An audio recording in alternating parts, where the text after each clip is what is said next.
Hey, what's up? Andrew Kramer here for VideoCopilot.net with a brand new, very exciting After Effects tutorial.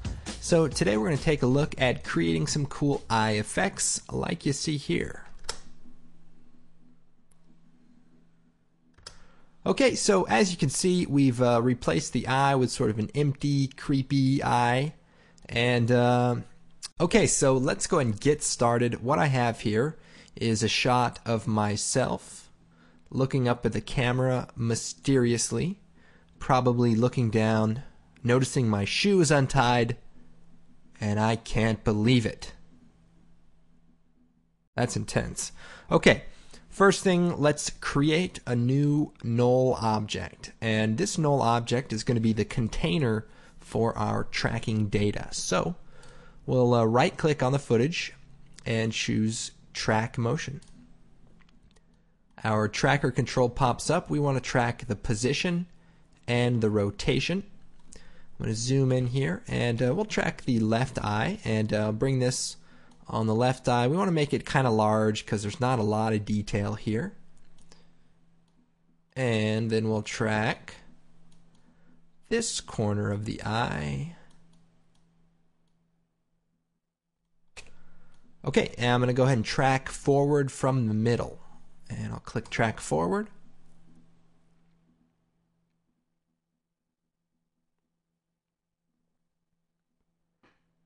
And then I'm going to come back to where I started tracking and then track backwards.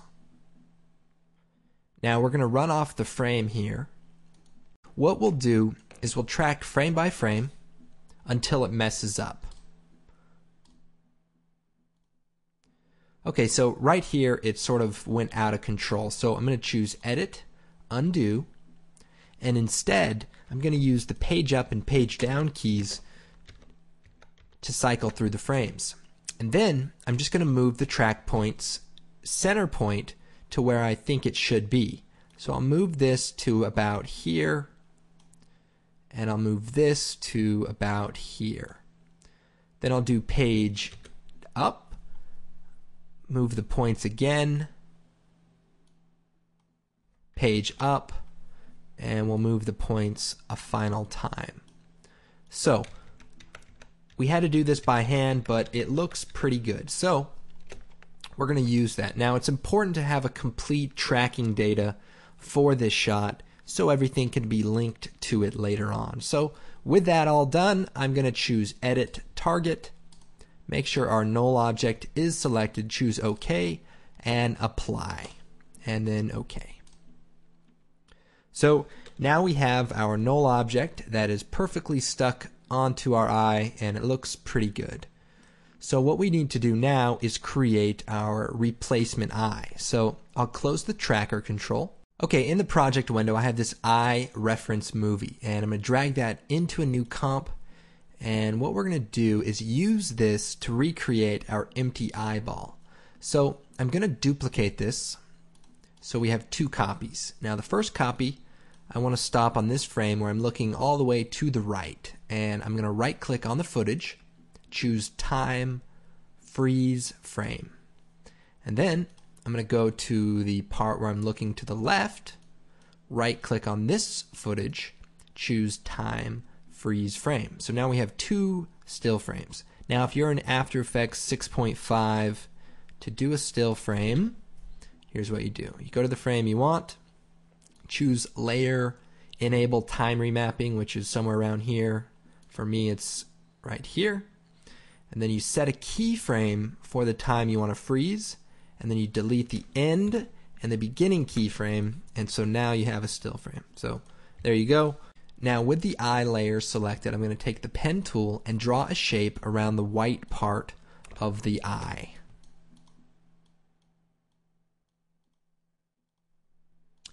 And then I'm going to turn our other layer on and do the same thing with the pen tool. Just click and drag.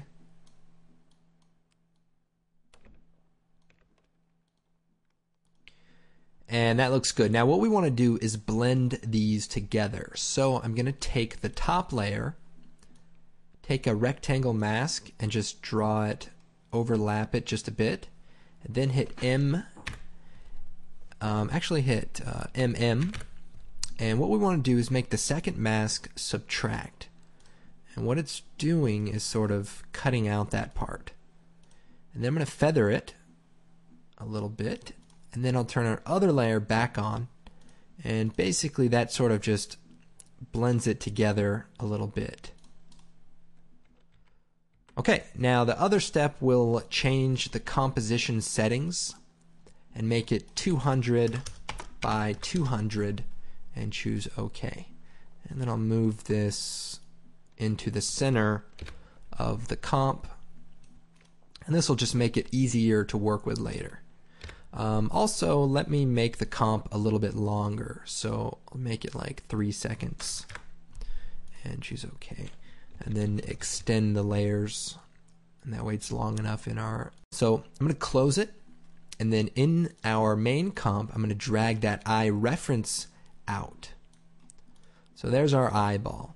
Now what we want to do is scale the eyeball up just a bit. Now you probably want to do like high resolution images, but this is what we have, and what are you going to do? And I'm going to take this eye reference and parent it to our null object. And the null object is for the left eye. And so now, very roughly, we have the effect. Go ahead and cut it off at that point. But what we need to do is create a matte for the eye. So I'm going to create a new solid. We'll go ahead and make it yellow, or I don't know, green, something that we can see good. And we'll shut the eye off for the layer. Take the pen tool, zoom in to the eye, and draw a shape around the white part of the eye. So with that layer selected, we'll start drawing our eye shape. As few points as possible.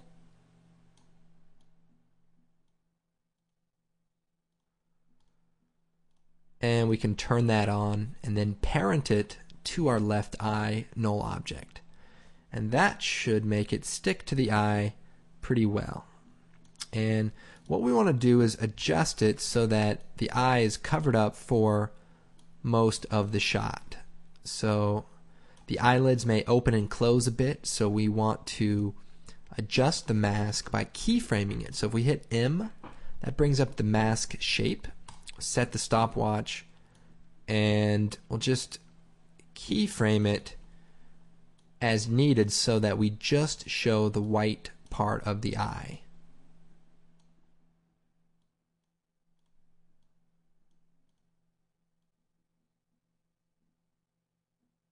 So as the eye goes down here, we also probably want to shrink the mask a bit so that we only see that area. So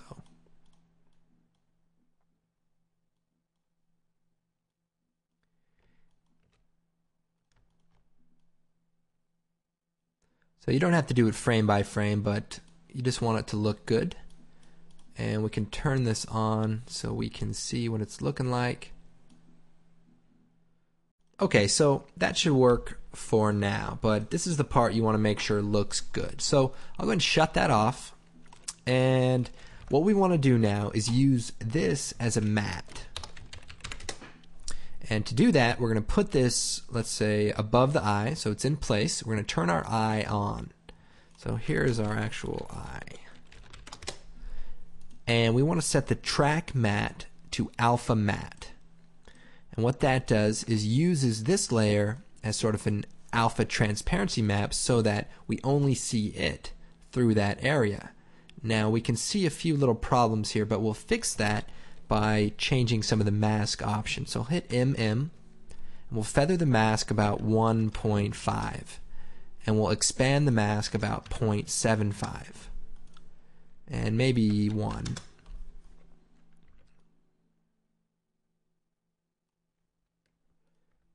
And any adjustments you make to the matte now will affect the transparency of the eye. So want it to look pretty good.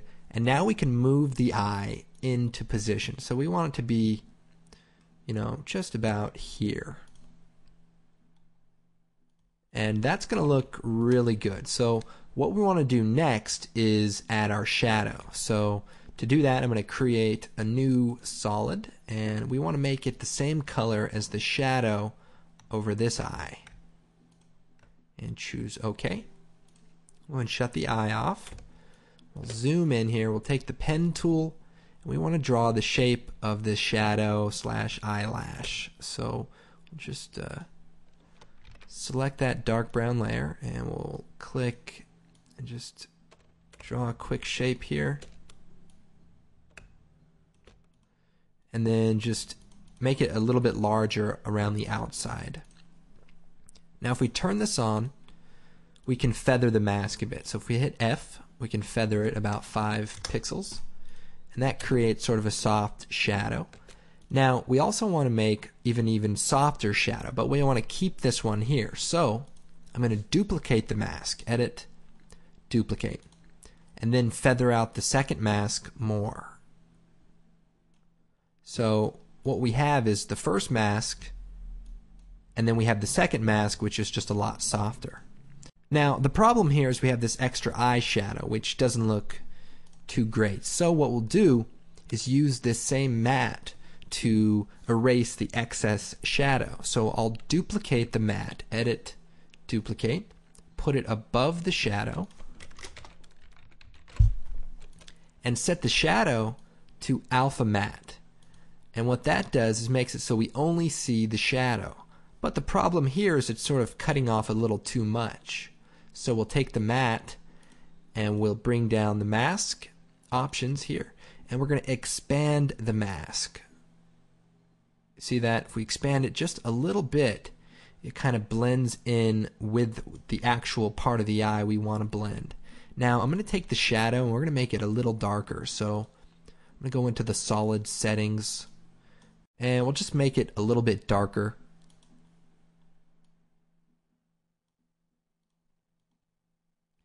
And that way it just blends a little bit better.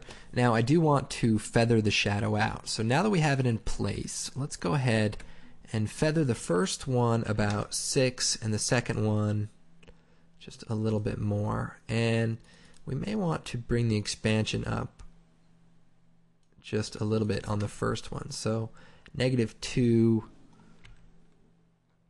So that looks pretty good. And we do want to take our shadow and link it to the left eye, so that pretty much everything is linked to our tracking data. And so now we have the eye that sticks on there pretty well, and we can probably bring the opacity down to about 90, maybe 95.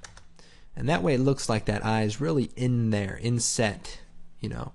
Okay, so let's go ahead and make our little specular highlight. So I'm going to create a new solid, and we want the solid to be the same color as the highlight. And I'll choose OK. And we'll shut it off. Take the elliptical mask tool, and we want to draw a shape pretty much the same size as the one here. And that looks pretty close. I'm going to sort of play with the mask to make it a little irregular.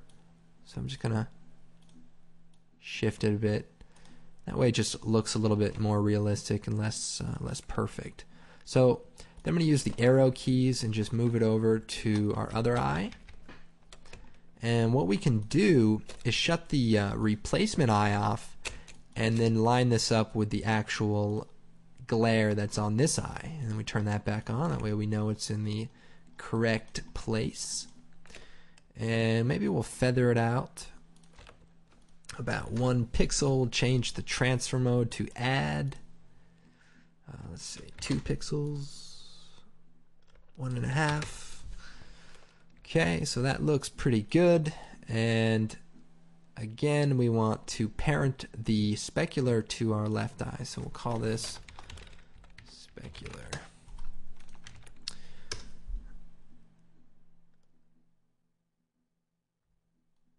Okay, so any adjustments you need to make, you can make those. We do want to change the brightness of the eye as it comes from down below. So we'll take the eye, choose Effect, let's see, Color Correction Exposure, And let's see, just as it starts to get darker, we'll set a stopwatch keyframe, move forward, and just kind of darken it a bit. Now we can probably fix the eye getting off track there by maybe adjusting the position of our null object, and we can do that just by selecting it and then repositioning it.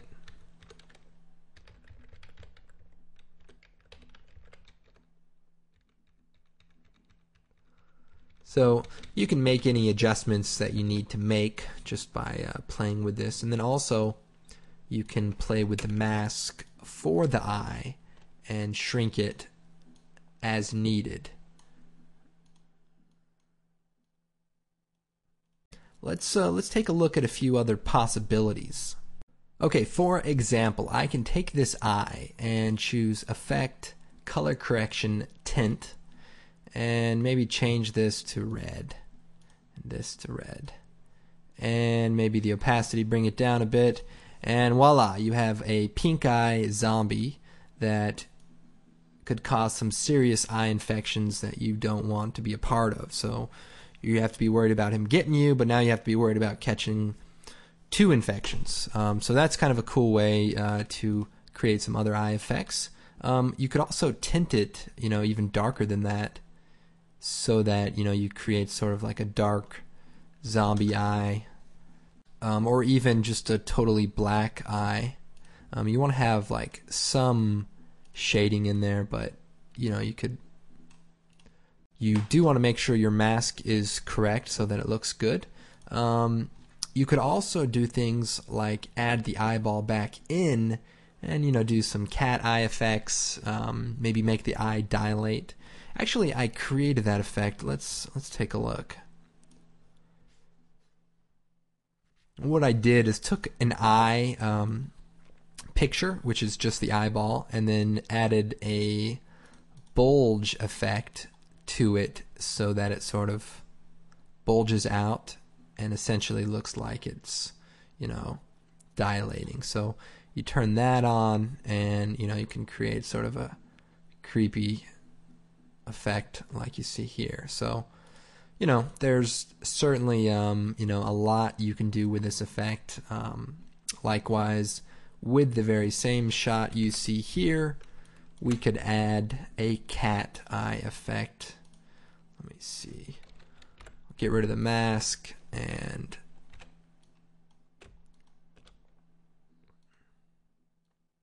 or even do a Google search for some lizards and just completely replace the eye. Let's see. Feathering this just a bit. It's a little crooked. Okay, so you can see, there's certainly other cool possibilities. Or, hey, my personal favorite is the yellow smiley face, a la Last Action Hero, right? We all wanted to have one of those. So, anyway, there's a lot of possibilities here. Of course, the great thing here is you can even animate the eye, from starting out at one color, going to another color, or being regular and then turning into a werewolf or whatever. I'm actually working on a story about a guy who's half reptile and half human, and he's from the future, and what he does is he travels back in time to fight crime. And it's really solid script, and I think it's going places. So definitely check that out. Feel free to use the tutorial for blemish removal on my skin here, and that should probably look a lot better. The real problem actually was in high school when I wanted to meet girls. Very, very difficult because of my acne. But put me in a dark room with a hot chick and forget about it. Like seriously, forget about it, because it wasn't happening. Very lonely high school life. Luckily, I grew out of that, and now I'm just a very lonely older guy. So there you go. No, I'm kidding. Very happy. Got a beautiful wife, beautiful daughter. Life is good. If only I had a Coke. Okay, so let's wrap this up. My name's Andrew Kramer with VideoCopilot.net. Don't forget to check out our blog. We have a lot of great things going on there. And of course, check out our great products. We have Evolution, Riot Gear, tons of great products. Check them out, and I'm sure they'll help you out. And if you buy them, you'll help us out. See how that works? It's a circle of life. Okay, guys, we'll see you next time.